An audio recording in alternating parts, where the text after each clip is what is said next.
Buenas noches. Particular privilegio el de esta oportunidad, gracias a la visita del presidente Fidel Castro a nuestro país, el poder conversar no con un presidente de una nación hermana, que por supuesto lo es, sino con una figura que es ya parte de la historia polémica de América Latina. Yo decía en algún comentario anterior que la historia contemporánea de América Latina tiene un antes y después de la Revolución Cubana, antes y después de Fidel Castro. Más allá del pro y el contra, esto es una verdad irreversible. Entiendo, comandante, que a usted la historia le importa, aunque no en la medida de decir quiero ser un hombre de la historia y me importa ser un hombre de la historia, sino ayudar a construirla. ¿La historia, comandante, trae momentos de decepción y de amargura? ¿Le da amargura esta historia contemporánea de América Latina? Sí, lógicamente quisiéramos cosas mejores para nuestra América Latina. Pero la historia es larga. Y la han escrito millones y millones de personas. Siempre me gustó la historia. Pero desde mi punto de vista, las decepciones creo que las tienen que haber tenido todos, unos y otros. Las mías nacen de la conciencia de que somos una fuerza tremenda, pero una fuerza potencial. La más grande comunidad de la Tierra, podemos decir en extensión, en idioma, incluyendo el brasileño, que se entiende perfectamente bien, en cultura, historia común. Ninguna otra región de la Tierra tiene tantas cosas en común como tienen los pueblos de América Latina. Y no hemos llegado a ser lo que debimos haber llegado a ser. No hemos llegado a ser una gran comunidad. Que si en otros tiempos pudo ser deseo, necesidad, hoy es algo vital para nuestra supervivencia. Y me duele que nos hayamos quedado tan rezagados. Me duele que un mundo con tan enormes recursos y con una población cuya calidad humana es extraordinaria, sea hoy un conjunto balcanizado de países débiles, expuesto a las presiones, expuesto a todo tipo de explotación, a todo tipo de humillación. Estaría tan decepcionado en ese sentido, o casi tan decepcionado como estaría, por ejemplo, Bolívar, que soñó unir a todos estos pueblos con una gran lógica. Hombre visionario. Tal vez era casi imposible cuando él quiso hacerlo. Sin embargo, quiso hacerlo. Y trabajó toda su vida por hacerlo, cuando no teníamos los medios de comunicación que tenemos hoy, medios fabulosos. ¿Qué diría Bolívar si pudiera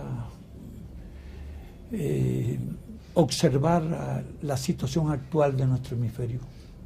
No de nuestro hemisferio, sí, o del hemisferio. Porque diría Bolívar ante el surgimiento de una potencia expansiva, poderosa como Estados Unidos, que creció a costa de la América Latina. ¿Qué diría si viera este conjunto de pueblos tan divididos todavía, atrasados, pobres, explotados, subdesarrollados? Presidente, una de las preocupaciones que usted tiene de manera esencial es esa espantosa, traumática relación con los Estados Unidos. Da la impresión, sin embargo, de que sería poco realista suponer que podemos vivir sin relacionarnos con ellos. ¿Es posible concebir una América Latina con una relación sensata con Estados Unidos? Y se lo pregunto a quien tiene más problemas con ellos. Yo pienso que América Latina necesita las relaciones con Estados Unidos, como necesita las relaciones con Japón, como necesita las relaciones con Europa y como las necesita con China y con el resto del mundo.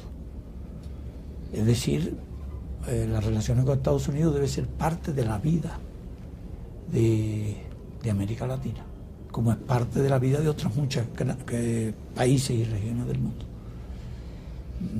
de ninguna manera puedo negar la realidad y la necesidad de esas relaciones. ¿Cómo establecerlas en esta evidencia de que somos más débiles, de que hay una relación desigual? ¿Cómo establecer una realidad que pueda hacer viable un intercambio que no sea terrible para unos y otros? Uniéndonos más y trabajando en común. Porque no es lo mismo que Estados Unidos discuta uno por uno con cada uno de nuestros países, a que Estados Unidos tuviera que discutir con el conjunto de América Latina. Yo tengo muy fresca en mi memoria la batalla de la deuda externa, que se libró en el año 85. En Cuba se produjeron una serie de reuniones de todo tipo, personalidades políticas, obreros, campesinos, mujeres, intelectuales, y nosotros proclamamos la necesidad de hacer un frente unido para discutir los problemas de la deuda externa. Era una oportunidad histórica extraordinaria. En ese momento debíamos 350.000 millones. Entonces, pero no se produjo la unidad. Estados Unidos impuso su estilo de discutir uno por uno con cada uno de los países de América Latina. Si nos hubiéramos hecho un frente común en la deuda, hubiéramos podido hacer un frente común también para discutir el nuevo orden económico internacional, para discutir los problemas de las relaciones comerciales. Entonces seríamos una fuerza, pero realmente nuestros dirigentes políticos no cumplieron su responsabilidad histórica. ¿Eso ya fueron no es posible débiles. ahora? Yo no podría asegurarte que sea más posible ahora, pero sí puedo decirte que hay un poco más de conciencia ahora que en aquel momento. Y por lo menos ahora los latinoamericanos nos reunimos sin permiso de nadie en las llamadas cumbres latinoamericanas, con la participación de España y Portugal, pero sin permiso y sin la participación de Estados Unidos. Y yo creo que las masas están tomando conciencia cada vez más de ese problema. Y por lo tanto nos aproximamos, tal vez, al momento en que seamos suficientemente valientes y suficientemente responsables para organizar un frente unido con el cual discutir nuestras relaciones con Estados Unidos, como la tiene Europa, como la tiene Japón y los países del sudeste asiático. ¿Por qué nosotros no? ¿Cuál es nuestro poder de negociación, divididos como estamos? Ninguno, aparentemente. Permítame volver a la historia, presidente. La Revolución Cubana marcó en usted la construcción de una utopía. Han pasado 34 años. ¿Cuál es la realidad de esta revolución hoy día? ¿Es una revolución solitaria? ¿La historia da lecciones? Lo que significa la caída del socialismo, más allá de si estuvo bien o estuvo mal, ¿no quiere decir que la historia tiene también ciertas rutas que superan la propia voluntad de los hombres? Bueno, primero tendría que decirte algo, una idea que no concluí cuando me hablaste de la historia, y que yo quería decirte que yo no he sido un hombre que haya luchado por la historia, ni que haya tenido una preocupación personal, egoísta por la historia, o la vanidad de ocupar un lugar en la historia. Sobre eso le hablé a Tomás Borges y utilicé para ello una frase de Martí, que decía que toda la gloria del mundo cabe en un grano de maíz. Y él utilizó el título sí, para un libro suyo. Ahora, yo no sé qué posición adoptar sobre tu afirmación de que pretendimos construir una utopía. Y como sabemos lo que es la utopía y sabemos lo que es la realidad, yo digo que tratamos de construir una realidad y la construimos en gran parte. Yo creo que si algo vale la revolución es porque convirtió sueños en realidades, o porque convirtió utopía en realidades. Pero cuando tú me hablas de la historia ahora, te refieres a una parte de la historia contemporánea. Y la historia tiene mucho tiempo. ¿Por qué apresurarnos en sacar conclusiones? Hoy somos una revolución solitaria en este hemisferio, pero llevamos más de 30 años como revolución solitaria, con la excepción de la revolución sandinista, que no fue exactamente igual que la revolución cubana. Pero hay otras revoluciones en el mundo. Está la revolución china, no se puede ignorar. Ignorar la revolución china es ignorar un elemento fundamental en el presente y de creciente importancia en el futuro. Está la revolución vietnamita también. Hay algunas revoluciones todavía. Lo que pasa es que en este momento somos la única revolución en el occidente. De todas formas, no creo que estemos más solos que Cristo cuando lo crucificaron en la cruz.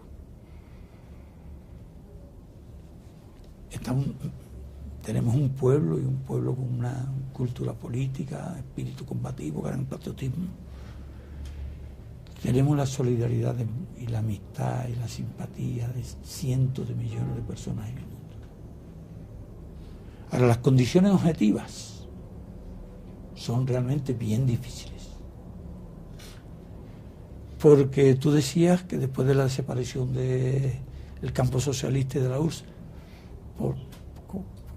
para bien o para mal, no sé si fue la palabra que empleaste, y yo creo que fue para mal. Hoy mucha gente está descubriendo lo que significa la desaparición del campo socialista y el hecho de que el mundo haya caído se haya convertido en un mundo unipolar bajo la hegemonía de Estados Unidos.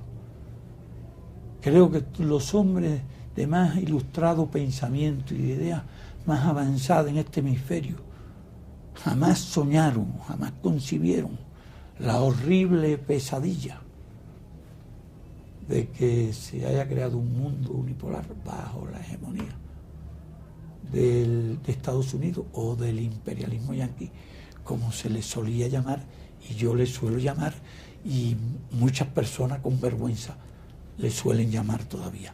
No han decretado su desaparición. Usted hacía una consideración a propósito de la historia en ese libro extraordinario que es la entrevista con Tomás Borge.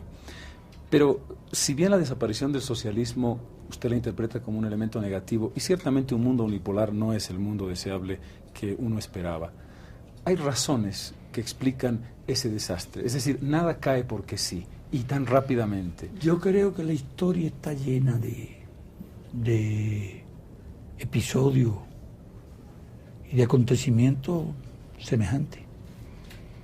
Hubo naciones que adquirieron una gran preeminencia y en periodos más o menos largos desaparecieron. Pero si hablamos de revoluciones, recuérdate de la Revolución Francesa. Duró mucho menos que la Revolución Bolchevique.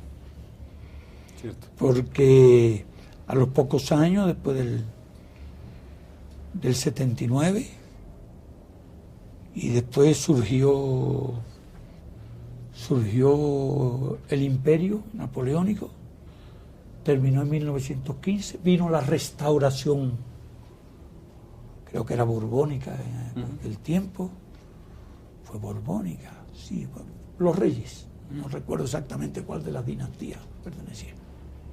Y después vino otra vez el imperio, transcurrieron 100 años, y hoy las ideas de la Revolución Francesa son las ideas prevalecientes en el mundo occidental. Duraron mucho menos que la Revolución Bolchevique. Y yo creo que las proezas que hizo la Revolución Bolchevique no se pueden ignorar, porque en primer lugar impulsó el movimiento de liberación de todas las colonias. No te olvides que hasta la Segunda Guerra Mundial Asia prácticamente estaba totalmente dominada bajo el régimen colonial. África estaba totalmente bajo el régimen colonial. En América Latina había muchas colonias y las demás éramos semicolonias. Así que estábamos bajo el neocolonialismo y lo estuvimos después de la independencia hasta ahora, en realidad. De modo que la Revolución Rusa jugó un tremendo papel en este proceso de liberación, incluso de China, de la India y de todos esos países, y en la conformación del mundo de hoy. Y surge de un país atrasado, pobre, de campesinos. Realizó grandes proezas, industrializó el país. La destruyeron 2 veces en menos de 25 años. Reconstruyeron otra vez el país. Alcanzaron en el desarrollo económico producciones fabulosas. Petróleo, 630 millones de toneladas. Gas, 700.000 millones de metros cúbicos anuales. Construyeron decenas de miles de oleoductos, gasoductos, líneas de ferrocarril. Producciones de cemento, alcanzaron récord mundial en cemento, en acero, en fertilizantes, en muchos de estos productos. Así que lograron alcanzar una riqueza. En metales también. Se acercaban a los 150 millones de toneladas, una riqueza fabulosa. Yo diría que la Unión Soviética fue destruida desde fuera y desde dentro. No es que desapareció así. Hubo una lucha tremenda entre un occidente industrializado, rico, dueño de la economía mundial, dueño de las finanzas mundiales, con una tecnología avanzada, debo añadir, dueño del mercado mundial, en una batalla contra un campo socialista aislado y contra una Unión Soviética que fue bloqueada durante mucho tiempo y fue aislado. Pero que logró la paridad nuclear, conquistó el cosmos. Yo creo que nunca, en ninguna época, en tan breve periodo histórico, se hizo lo que hizo la Unión Soviética. Fue aliada de los países del tercer mundo. Para nosotros significó muchísimo porque cuando vino el bloqueo de Estados Unidos y suspendieron el suministro de piezas, de equipos, de materias primas, de alimentos, de todo, hubo un país en el cual nosotros pudimos apoyarlo, que nos garantizó frente a ese bloqueo que habría liquidado a cualquier nación de nuestro hemisferio, nos suministró todos esos elementos que resultaban indispensables para la supervivencia de la Revolución Cubana, y así a otros muchos países. Por lo tanto, yo no puedo aplaudir la desaparición de la Unión Soviética. ¿Usted no cree que algunos de los elementos de la destrucción de la Unión Soviética estaban vinculados a los propios errores y fallas estructurales del sistema? Bueno, hay que ver que todas las revoluciones han cometido errores y fallas estructurales, y todo el mundo estábamos de acuerdo con el perfeccionamiento del socialismo, pero ningún hombre progresista del mundo podía estar de acuerdo con la destrucción del socialismo, y lo que ocurrió fue la destrucción del socialismo. Cuando todo este movimiento empezó, no se hablaba de destruir el socialismo ni de construir el capitalismo, se hablaba de perfeccionar el socialismo, y todo el mundo veía con simpatía cualquier esfuerzo por perfeccionarlo. Pero lo que ocurrió fue la destrucción del socialismo. Es lo que dirigieron ese proceso, lo dirigieron de tal forma que condujeron. Yo no creo que era intencionada la idea de destruirlo, pero lo hicieron de tal forma que lo destruyeron y le causaron al mundo terrible. Lo que no pudo conseguir Hitler, con millones y millones de soldados, con cientos de miles de tanques y aviones, lo consiguió el imperialismo sin disparar un tiro. Es decir, con la colaboración que aquellos que desde dentro destruyeron la Unión Soviética. ¿Usted es benévolo con Gorbachov? ¿Cómo? ¿Usted es benévolo con Gorbachov en este juicio? Yo creo que Gorbachov no quería destruir el socialismo. Yo creo que realmente quería perfeccionar el socialismo. Pero realmente hizo las cosas de forma tal que concluyó en la destrucción del socialismo. Tiene una responsabilidad histórica muy grande en eso, no hay duda. Pero también ese país, con una tendencia, con unas tradiciones autoritarias, con una influencia tremenda por parte de los que dirigían, él tuvo suficiente poder para adoptar una serie de medidas que resultaron prematuras, precipitadas y erráticas. Y hay que decir que el imperialismo trabajó también. Todo Occidente se asoció en el terreno de la propaganda, de la publicidad, que la dominan muy bien, en la batalla ideológica, en la presentación de sus sociedades de consumo, y trabajaron, se estrecharon filas para presionar por muy distintas formas, y trabajaron también desde dentro porque algún día la historia se encargará, la historia esa de la que te gusta hablar a ti, se encargará de narrar y relatar lo que realmente ocurrió allí y quiénes fueron los que dentro de la Unión Soviética trabajaron por la destrucción del socialismo de manera intencionada y de acuerdo con Estados Unidos. ¿Construir una revolución, presidente, implica necesariamente el ejercicio de la violencia? ¿Puede hacerse una revolución radical, definitiva, de cambio, donde una cosa es sustituida por otra sin la violencia? Es obvia la intencionalidad de mi pregunta, presidente. Bueno, hasta ahora en general las revoluciones la violencia ha sido partera de la historia. Hasta ahora. Todas las revoluciones conocidas ejercieron la violencia. Desde la antigüedad, puede decirse. Pero la Revolución Francesa se hizo mediante la violencia. La independencia de cada uno de los países libres del mundo se hizo como regla bajo la violencia. La Revolución Latinoamericana de Bolívar y de Morelos y de Hidalgo y de San Martín y de Sucre se hizo bajo la violencia. Bueno, la Revolución Rusa, bajo la violencia. La Revolución Mexicana, que fue una gran revolución, no suficientemente conocida, se hizo bajo la violencia. La China se hizo bajo la violencia. La vietnamita, bajo la violencia, luchando contra el colonialismo. Entonces, ya después de la Segunda Guerra Mundial, muchas de las naciones que adquirieron su independencia lo lograron mediante un cambio grande en la manera de pensar del mundo y mediante la presión de la opinión pública internacional y de los organismos internacionales. Pero muchos de ellos, en Egipto, los cambios de Nasser los hizo bajo la violencia. La liberación de las colonias portuguesas se hicieron bajo la violencia. En Angola, en Mozambique, en todos esos países. La liberación de Argelia y la revolución argelina se hizo bajo la violencia. Es difícil encontrar un caso hasta ahora. Esto no nos tiene que llevar necesariamente a la conclusión de que la única alternativa sea la violencia o que siempre haya que acudir hacia la violencia.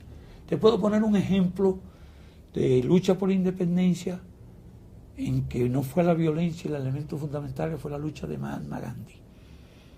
Con su resistencia pasiva, logró arrastrar, pero en condiciones de países muy especiales, pero pudiéramos citar un ejemplo de lucha de liberación en que el elemento fundamental no fue la violencia. Hay otro ejemplo reciente, la lucha de los islámicos en Irán. Claro, fueron violentos, pero pusieron su sangre, no fue mediante las armas, fue la violencia de las masas, la lucha de las masas la que los llevó y lo condujo a la independencia. Ahora, en América Latina, la Revolución Americana, para empezar, la de Washington y Jefferson y toda aquella gente, fue la revolución de la violencia. Si yo te preguntara ejemplos, difícilmente me podría contestar. Ejemplos que no fueran así, difícilmente se podría contestar. Señalando casos concretos. Después hemos tenido como revolución social, bueno, la cubana, y fue por la violencia.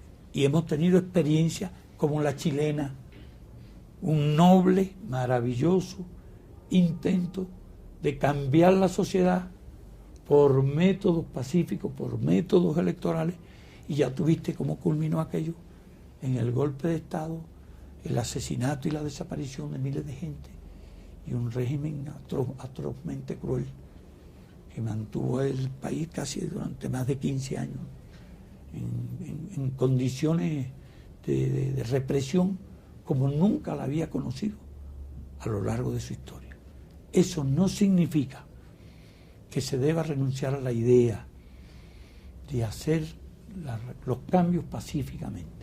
Nosotros teníamos una posición sobre eso, que no era dogmática, que allí donde estuvieran abiertas las vías legales, democráticas para los cambios, se debían usar esas vías legales y democráticas para el cambio. Esa fue en la primera declaración de La Habana, o en la segunda declaración de La Habana, que se estableció eso forma parte de nuestro pensamiento. Lo ideal es que se pudieran hacer los cambios pacíficamente. Presidente, la revolución, una vez que se ha conquistado y que se está en el poder, se impone. ¿Puede vivirse en una revolución en la que no haya un grado mínimo o muy grande de imposición sobre una sociedad, aunque la mayoría pudiera estar de acuerdo? Bueno, no se puede, bueno, tú has dicho la última frase, aunque la mayoría podría estar de acuerdo. No se puede hablar de imposición a una sociedad cuando la inmensa mayoría del pueblo es la que hace los cambios, es la que defiende los cambios y es la protagonista principal de los cambios. Claro, los cambios revolucionarios son traumáticos. Y tú hablas de la violencia revolucionaria, pero hay que hablar de la violencia contrarrevolucionaria. Donde quiera que ha habido una revolución, se ha producido la violencia contrarrevolucionaria, sin excepción. En todos los países, en México se produjo mucho, en la URSS se produjo mucho, en la Revolución Francesa se produjo, en todas partes. Porque después de la revolución viene la violencia y esas minorías acuden a la violencia, por lo general con el apoyo internacional. Contra la Revolución Francesa estaban todas las testas coronadas de Europa, toda la nobleza y todos los reyes de Europa estaban contra la Revolución Francesa y ayudaron a los contrarrevolucionarios en Francia y ensangrentaron el país. Contra la Revolución Rusa se volvieron todas las fuerzas occidentales, todas las fuerzas del capitalismo, intervinieron en aquel país. Es decir, que no ha habido, se puede afirmar que no ha habido revolución sin contrarrevolución. Es la contrarrevolución la que impone la violencia. Y es la contrarrevolución nacional e internacional la que más ha obligado a los procesos revolucionarios a defenderse, como es el caso nuestro. Nosotros teníamos tal apoyo de la población que sin la acción contrarrevolucionaria de Estados Unidos no habría hecho falta ni ejército en Cuba. Porque en realidad para dominar la resistencia interna no habría hecho falta ni siquiera ejército. ¿Qué nos obliga a nosotros a desarrollar poderosos medios de defensa? La intervención de Estados Unidos, la agresión de Estados Unidos, las amenazas de Estados Unidos. De modo que son leyes. Cada acción produce su reacción y cada reacción produce su contrarreacción. Pero ha estado determinado no por la filosofía de la revolución, sino por los factores objetivos que les han impuesto a la revolución la necesidad de defenderse. En las democracias de América Latina, comandante, se vive una situación paradójica y creo que la analogía es posible si me permite brevemente. La democracia es un sistema en el que hay participación popular con una visión determinada de cómo y qué se interpreta por democracia. Pero el resultado es lo que manda. Si la democracia en Bolivia o en Brasil o en Perú no da mejores condiciones de vida, la situación se pone complicada. Si los problemas sociales no son resueltos, la gente dice, bueno, muy bien la democracia, pero así no vamos a poder vivir. En Cuba no están pasando circunstancias en las que de pronto el pueblo cubano va a decir, ok, bien la revolución, pero de pronto esta revolución nos está poniendo contra la pared y estamos empezando a cansarnos por mucho mito que haya detrás. No es la revolución la que pone al pueblo contra la pared, es el bloqueo económico, es el imperialismo, es la agresión externa, son los esfuerzos que se realizan desde fuera para que nosotros no podamos desarrollarnos, para que nosotros no podamos adquirir tecnología, para que nosotros no podamos adquirir ni siquiera alimentos ni medicina. ¿Sabes? Y nuestro pueblo sabe todo lo que ha hecho la revolución por él y por las masas, y sabe lo que ha seguido haciendo aún en las condiciones más difíciles. De manera que para nuestro pueblo la revolución no es cuestión de bienes materiales, más bienes materiales o menos bienes materiales, es cuestión de ideas, es cuestión de principios, es cuestión de valores, la dignidad del país, la independencia del país, la justicia social, la igualdad. Todos esos factores y esos valores a los cuales están tan apegados nuestro pueblo, que resulta muy difícil que renuncien a ellos. De otra forma, ¿cómo tú crees que nuestro país haya podido resistir más de 30 años las amenazas y la hostilidad de Estados Unidos? Que a pesar de ser un país tan pequeño, esa gran nación sabía que el costo de una invasión era tan grande, el precio era tan grande que podía resultar impagable.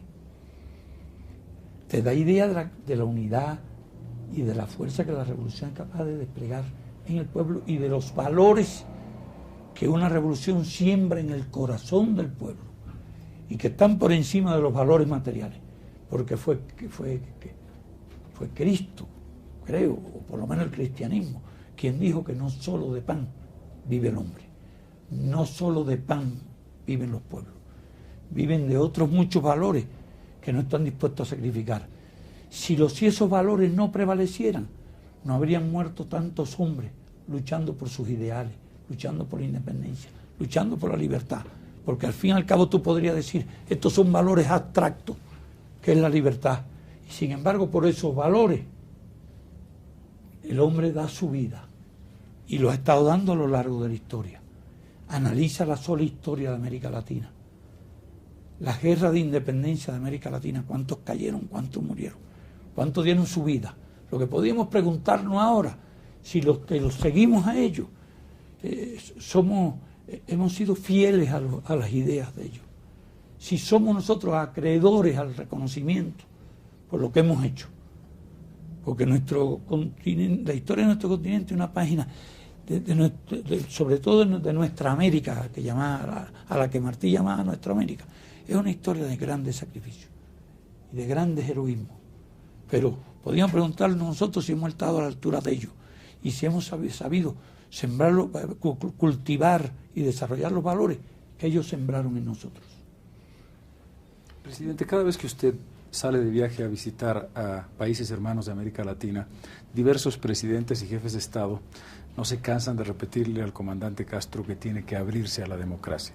Me imagino que usted está cansado ya de escuchar consejos. Sí, mi pregunta va por otra vía.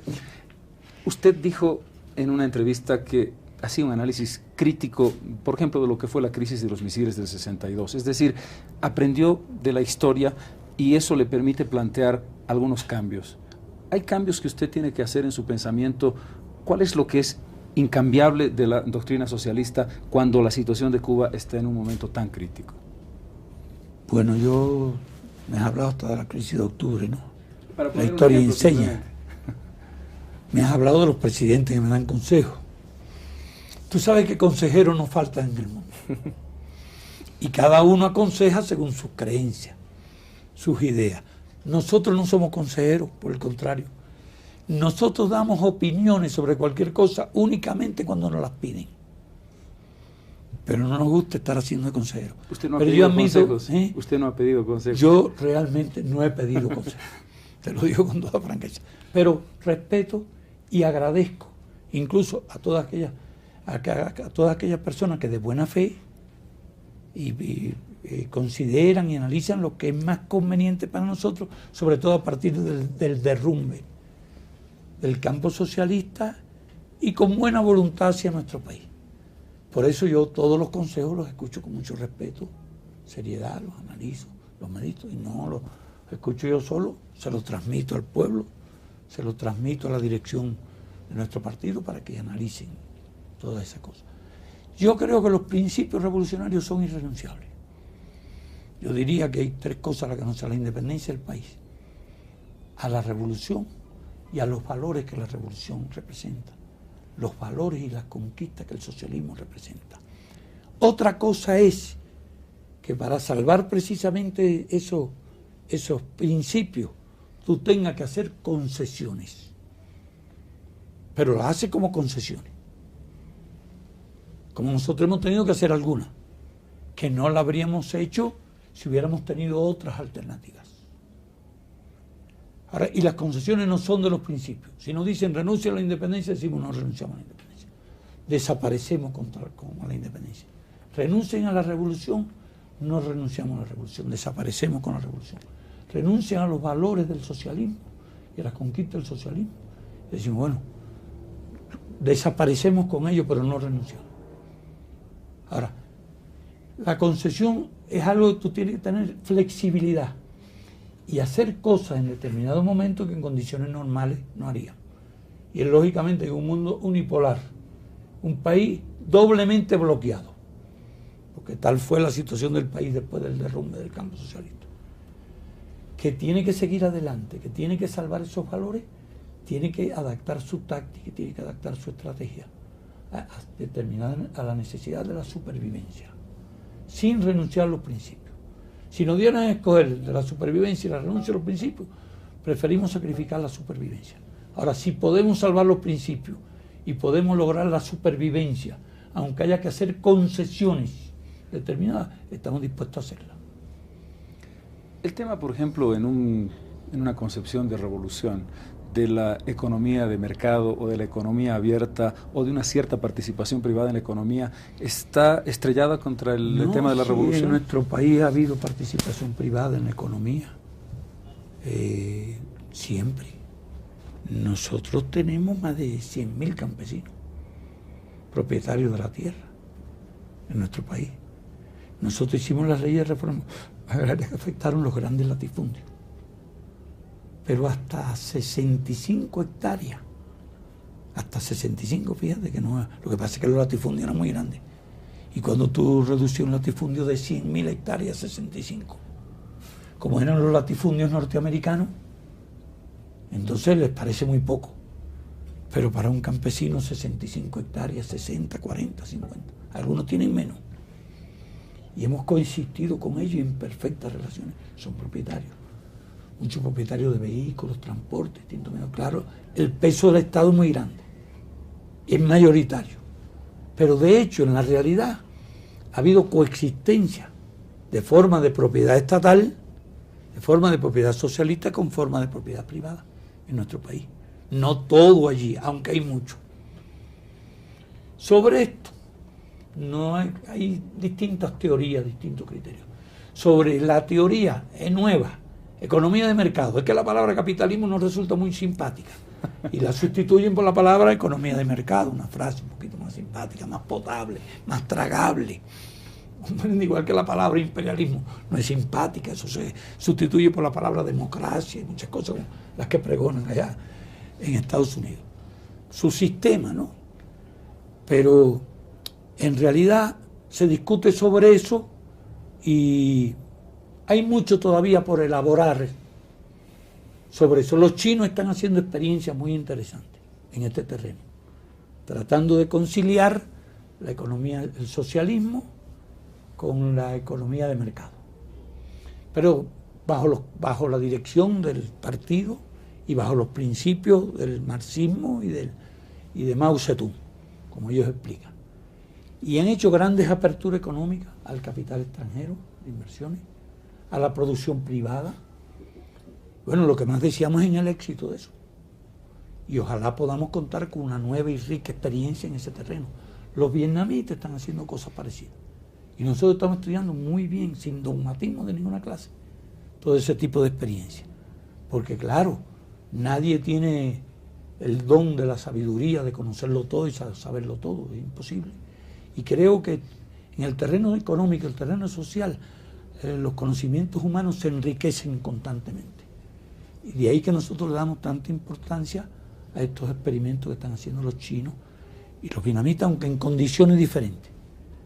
Porque las condiciones de China son muy diferentes a las condiciones de Cuba. Los niveles de desarrollo, la idiosincrasia, todo eso. Yo digo en broma a veces que en China hay China y en Cuba no hay cubano. Por ejemplo, un tipo de reforma o de cambios en las cosas agrícolas que han hecho los chinos, no lo podemos hacer nosotros. Porque los chinos tienen 800 millones de campesinos. Y si hay un pedacito de tierra, aparecen por lo menos 2 familias chinas que pueden dedicarse a cultivar aquella tierra sembrando el arroyo, aunque sea mata. Pero en Cuba tú tienes el 80% de la población, al revés que en China, es urbana. Y nuestra agricultura llegó a un nivel de mecanización muy grande. Tú no podrías traer la gente de la ciudad al campo a sembrar a mano el arroz y otro cultivo como lo siembran los chinos. Es una cosa imposible, son condiciones diferentes. Así que experiencias que son aplicables en un país determinado no siempre son aplicables en otros países. Creo que cada uno tiene sus características. Y esa es otra idea que nosotros defendemos. No debe haber ninguna dogma en materia de la construcción del socialismo. Y creo que cada país tendrá que construirlo y llevarlo a cabo de acuerdo a sus circunstancias y condiciones muy concretas. Esa es una verdad. Presidente, usted ha repetido muchísimas veces, pero dado que la entrevista es para el público boliviano que no lo ha escuchado directamente, usted ha criticado estas críticas de quienes dicen que la democracia solamente puede concebirse con muchos partidos políticos, con elecciones donde hay varias denominaciones, en el sistema, llamémoslo occidental, por llamarlo de alguna manera. Usted ha dicho, sin embargo, que la democracia más democrática del mundo es la suya, la de Cuba. ¿Por qué? Bueno, no ese sé punto si lo de habré vista? expresado, pudiera parecer un poco presumido el decir eso o el ignorar las demás. Yo digo que la democracia nuestra es una forma muy avanzada de democracia, con una participación del pueblo como no la hay en ningún otro lugar, dirigida por un partido, porque eso viene por la tradición histórica, porque Martí, cuando preparó y organizó la guerra de independencia de Cuba, creó un partido, no 10. Y en muchos países los partidos se han convertido en causas de fricciones, también han fragmentado la sociedad. Es muy triste a veces ver el espectáculo de los conflictos entre los partidos. Ahora, esto no es un dogma para nosotros, es una tradición histórica y una necesidad, pues nosotros tenemos que mantener el país unido. Y de ahí, esa es la razón por la cual nosotros no queremos ir. Lo que quieren Estados Unidos es fragmentar nuestro país en 10 pedazos para debilitar nuestra resistencia. Y nosotros, como una táctica y una estrategia, mantenemos el principio de la unidad del partido. Ahora, ¿cuál es el papel del partido? El partido no elige, el partido dirige, orienta, pero el partido no postula ni elige los candidatos. En nuestro país, casi como en los mejores tiempos de la democracia griega, que nunca llegó a ser democracia real, que se parece mucho a esta de ahora, porque no se puede hablar de democracia cuando hay por un lado está el millonario y por otro lado está el indigente. Qué igualdad de derechos y qué posibilidades tiene el indigente al lado del millonario. Tú no me puedes comparar un millonario de estos, de las grandes corporaciones de Estados Unidos, con estos ancianos que tienen que dormir bajo los puentes en pleno invierno en Estados Unidos, o cometer un delito para que lo lleven a la estación de policía y le den calor y le den alimento. Es decir, que yo mencionaba la democracia griega, que no era tal democracia, 30.000 hombres libres en los mejores tiempos de Atenas y 70.000 esclavos de distintos tipos en la agricultura, en la minería y todo eso. A eso llaman democracia, como ahora llaman democracia a sociedades con fabulosas desigualdades, en que unos llevan una vida miserable y otros tienen todos los privilegios. Así que se podría discutir todo eso, pero en nuestra entrevista no vamos a discutir todo eso. Yo te digo que por táctica, por estrategia, eso. Y que en nuestro país el pueblo postula y el pueblo elige. Es decir, es como si hubiera 1000 partidos, porque son los vecinos reunidos en las circunscripciones los que postulan los delegados de circunscripción. Entonces, los delegados de circunscripción forman las asambleas municipales y ellos son los que postulan a los diputados, a los delegados de la Asamblea Provincial y los diputados de la Asamblea Nacional. Son los que los postulan y después de postulado tienen que pasar por las urnas, por el voto directo de la población. Y además de eso tienen que sacar más del 50% de los votos para ser electos. En nuestro partido hay una participación enorme de las masas. Los estudiantes participan en las comisiones de candidatura y son electos.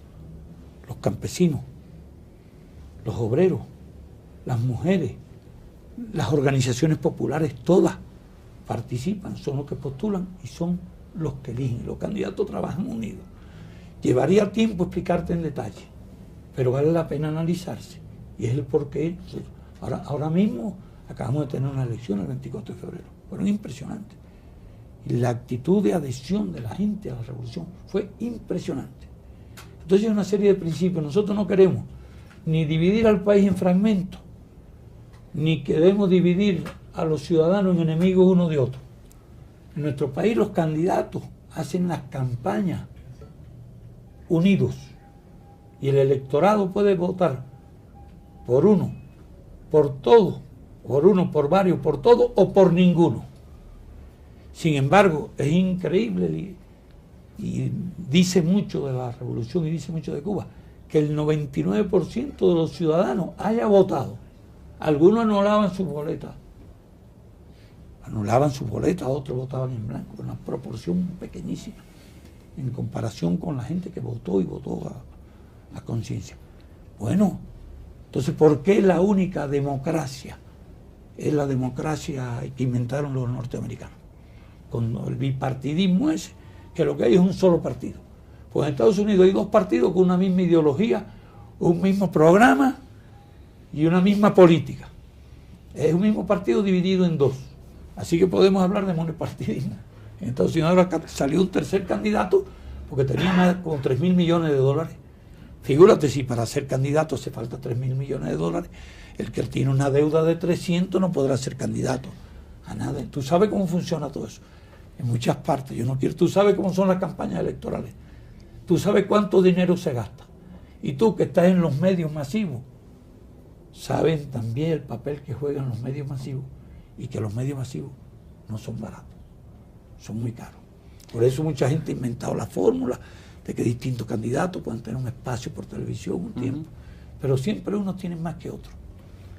Cuando llegué a La Habana, comandante, hace algunos años, uno de los afiches gigantescos que había en la entrada hacia el centro de la ciudad decía: todo con la revolución, nada contra la revolución.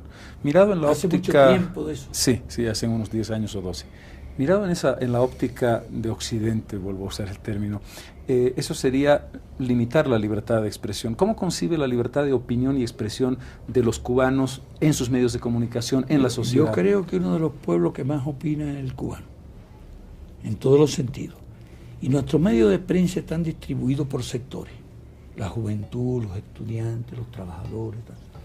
No existe la propiedad privada sobre los medios de divulgación. Por lo tanto, no pueden funcionar de la misma manera que funciona en un país con otro sistema. Yo te diría que tiene sus limitaciones. Tiene sus limitaciones porque efectivamente los que están en favor del bloqueo o están asociados a Estados Unidos, los que quieren destruir la independencia de Cuba, no tienen muchas facilidades para expresarse en nuestro país. Pero la opinión revolucionaria tiene gran amplitud para expresarse. No la tiene la opinión contrarrevolucionaria, eso no te lo niego. La pregunta, otra y repetida, que a usted lo ha puesto de mal humor muchas veces, pero es indispensable, a propósito de los derechos humanos y a propósito de los presos y a propósito de la revolución y la libertad. Usted ha hecho, y apelo al libro con Tomás Borges. El libro Tomás Borges, ¿quiere que te repite el capítulo completo? No, en absoluto. Usted ha hecho precisamente una comparación con el respeto a los derechos humanos en otros países. Sí. Intentemos hablar exclusivamente de la situación cubana, en sí mismo, éticamente. Sí, yo te digo que el país que más ha hecho por los derechos humanos en el mundo es Cuba. Así, eso sí te lo digo categóricamente. Incluso fuera de Cuba. En la colaboración nuestra en muchos campos, con muchos países. Cuba ha sido objeto de las más viles calumnias, de las más infames calumnias. Que son tradiciones desde nuestra guerra, el respeto, por ejemplo, a la integridad física de las personas. No hubo un solo caso de personas maltratadas físicamente en toda una guerra. ¿Cuántos podrían decir lo mismo? Ni a lo largo de la revolución. En nuestro país no hay un solo desaparecido. En nuestro país no hay un solo escuadrón de la muerte. En nuestro país no hay un solo torturado, en nuestro país no hay un solo asesinado. La revolución más humana, más limpia, más escrupulosa, por el respeto al hombre, es la revolución cubana, y esa sí te la digo, sin inhibirme en lo absoluto y sin temor de que me llamen inmodesto. Es la revolución cubana, esas son las ideas, los criterios, los conceptos, y no solo en los derechos hacia el hombre. En nuestro país se acabó la discriminación racial. En nuestro país se acabó la discriminación de la mujer, se estableció una verdadera igualdad.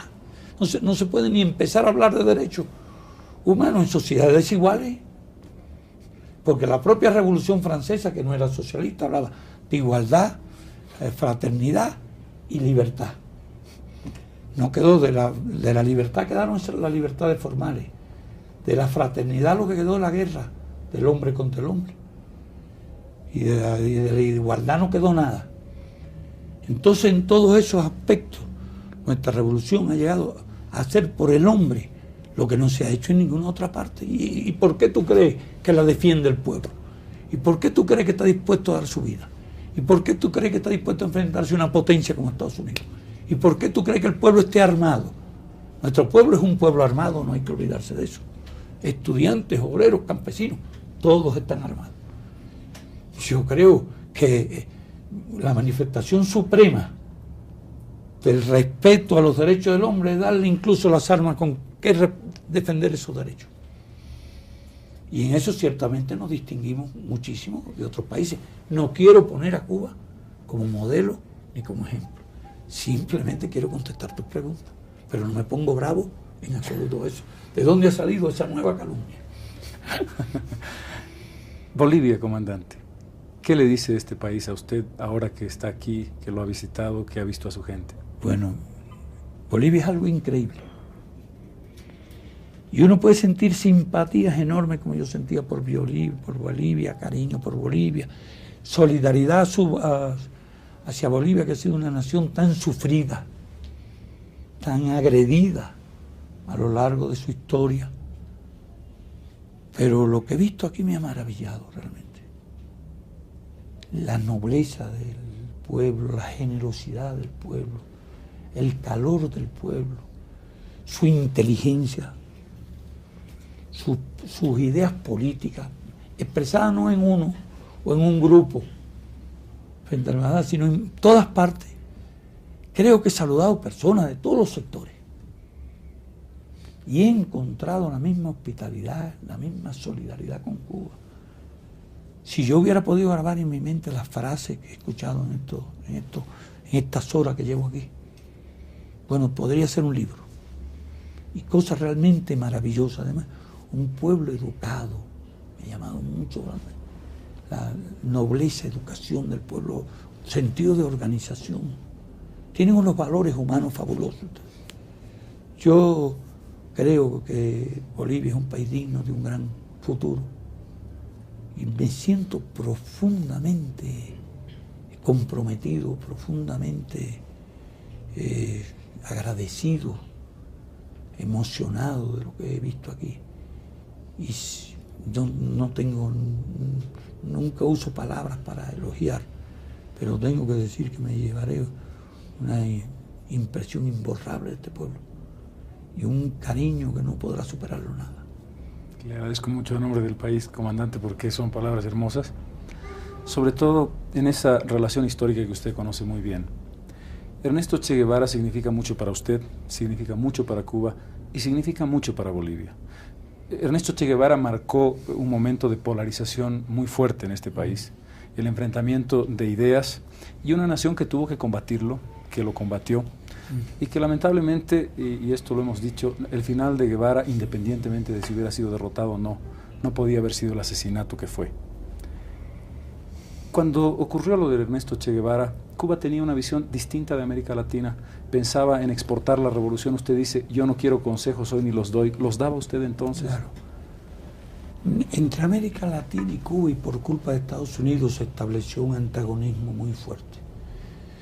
Fíjate que con excepción de México, todos los demás gobiernos de América Latina se sumaron a Estados Unidos, se sumaron al bloqueo y se sumaron a la guerra contra nuestro país.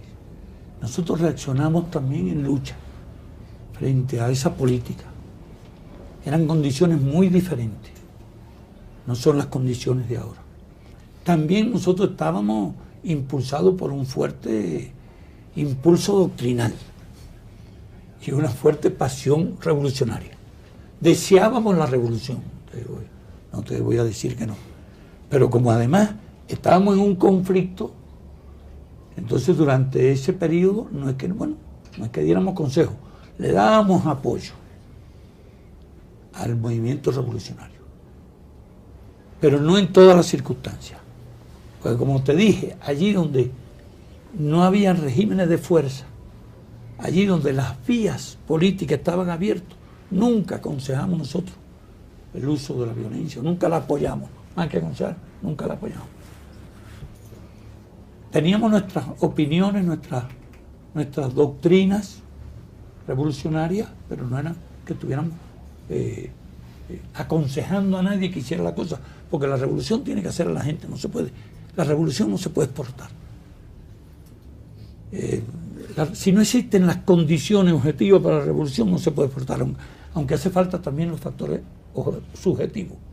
En muchos países habían condiciones objetivas, pero no existían las condiciones subjetivas. De entonces acá las relaciones de Cuba y América Latina han cambiado radicalmente poco a poco.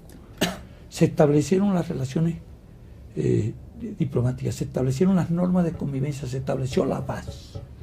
Y el principio del respeto y el principio de no inmiscuirse en los asuntos internos de los demás países, que es la línea que nosotros estamos siguiendo en las nuevas condiciones que existen hoy en América Latina y en las nuevas relaciones que existen entre los países de América Latina y Cuba.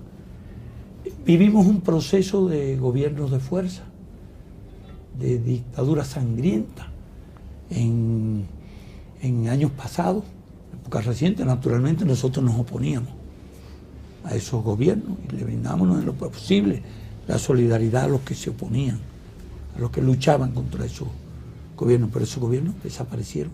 Creo que la apertura democrática en América Latina es un gran paso, es muy importante y debemos saber aprovecharla para avanzar realmente en el desarrollo económico, para avanzar hacia la unidad de nuestros países, para construir un porvenir. Ahora la democracia está sometida a una dura prueba. ¿Podrá o no vencer todos esos obstáculos? Pero a mí me parece que estamos en un proceso de avance y de progreso. En ese sentido, y todos celebramos esta apertura, y también nos satisface mucho el tipo de relaciones que tenemos con los demás países hermanos de América Latina.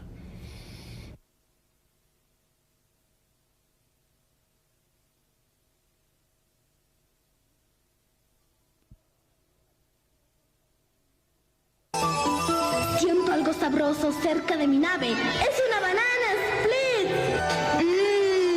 ¡Qué delicia! ¡Oh, oh! La torta selva negra se acerca. ¡No la puedo esquivar!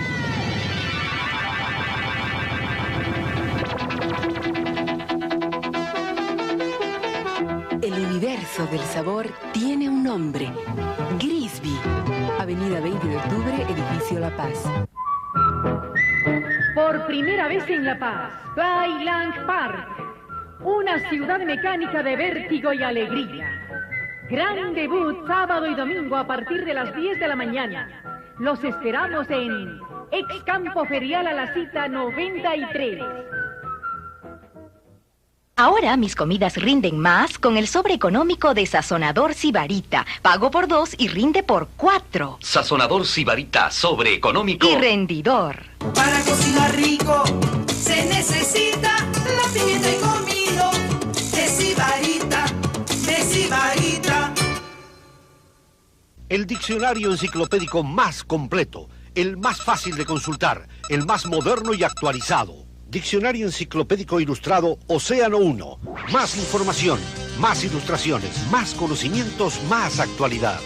Océano 1, la biblioteca más completa y actualizada en un solo volumen.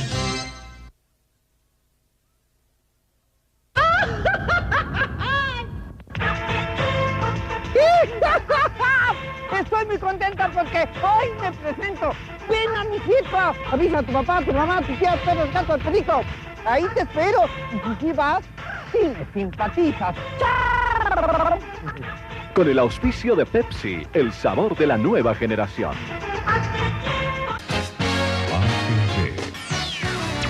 Red Nacional.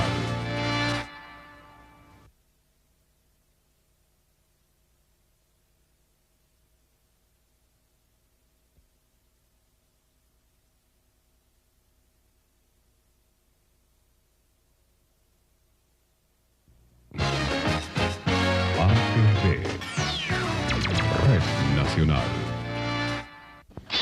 Atención, llega otra acogedora y divertida serie. Es un atractivo y disparejo matrimonio, casados precipitadamente en una vacación en Jamaica. ¿Cómo será su nueva vida? Cada uno con sus propios hijos. Hank llevará al inmaculado y ordenado hogar de Carol a sus horribles, desalmados, traviesos niños y sus horripilantes mascotas. Espere paso a paso esta irresistible serie, esta bomba de tiempo. Muy pronto por ATV Red Nacional, Step by Step.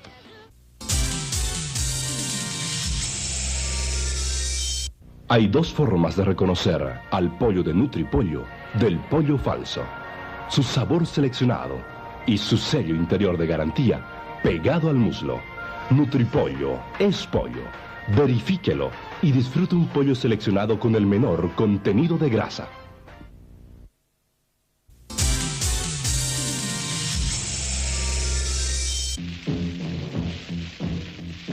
Salteñas Diablo, para el Chaki, en Avenida Saavedra, casi Plaza Uyuni y Cine 6 de agosto. El diccionario enciclopédico más completo, el más fácil de consultar, el más moderno y actualizado. Diccionario enciclopédico ilustrado Océano 1. Más información, más ilustraciones, más conocimientos, más actualidad. Océano 1, la biblioteca más completa y actualizada en un solo volumen. ¿Qué habrá dentro de Fantasy Ball de Chupa Chups? ¡Pelotas de fútbol! ¡Balones de básquet! ¿Te animas a jugar al tenis? ¡Fantástico! ¡Apúntate un tanto! ¡Hay un chicle en el interior! ¡Fantasy Ball! ¡Fantosí en tu boca de Chupa Chups! Quienes creyeron que la guerra de Irak ha terminado, se equivocaron. Ahora la cuenta es regresiva. Escudo Humano, la película. Michael Dudikoff, el ninja americano, es el Escudo Humano. Hoy, gran estreno en el cine Escala. Ahora sí, ya llega la super promoción Pepsi. ATV Red Nacional.